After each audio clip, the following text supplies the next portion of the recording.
धेमाजि जिल्ला दुलाराय बर' फरायसा आफादनि बानजायनायाव मिरु दुलाराय बर' फरायसा आफादनि बिथोन बायदियै 13 बोसोरनि सिंनि जा मोनसे फुटबल बादायलायनाय हाबाफारि बर' फरायसालिनि थि मावथांखिनि गेजेरजों बेखौ दिनै धेमाजि जिल्लायाव जागायबाय। दा बे हिसाबै मोनथाम जनाव रानदों, ए जन, बि जन आरो सि जन हिसाबै।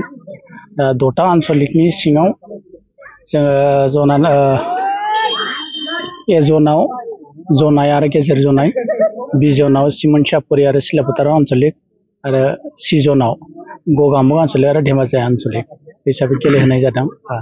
आसा खालामदों दिनैनि बे गेलेनायनि गेजेरजों जोंनि उन्दै उन्दै फरायसुला फंबायमोना जाहाथे मोजाङै गेलेगोन आरो गावनि गेलेनायखौ फरायनायजों लोगोसे लांफागोन आरो उन समावहाय साफा साफा सुबुं दोन हिसाबै जोंनि गेजेरनिफ्राय ओंखारनो हागोन बेखौ मिजिंथिदों। जाहाथे बर'फोरनि जा थांखियारि नोजोर बुहुमाव बर'खौ गेरेमसा हारि दानायनि मोनसे सिमां, बेनि गेजेरजोंनो जोंनि साफ्रोमबो उन्दै उन्दै लाइमोनफोरा जाहाथे गावनि थांखिखौ जाफुंहोनायाव गोजोरै नाजानांगोन, खस्थ' खालामनांगोन, अब्लानो जाफुंसारहैगोन। आरो जोङो नैबेबायदि हाबाफारिनि गेजेरजों जोंनि उन्दै उन्दै लाइमोनफोरखौ फारफ्रोम बिथिङाव साखाफारा खालामनो हायो। मानोना माखासे लाइमोनफोरा फेग्रा मुवा बेसादफोर जानानै गावनि जिउखौ बोथिराफोर बेखार खालामदों।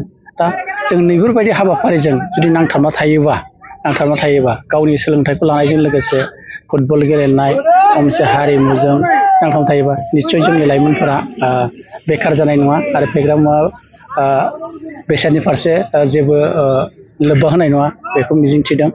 आरो उन समावहाय जाहाथे बियो जोंनि जा बड'फोरनि सिमां, बे सिमाङा जाफुङो आरो जोंनि साफ्रोमबो दावगाबोनाय लाइमोनफोरा गोग्गो लामाजों आवगायलाङो बेखौ मिजिंथिदों।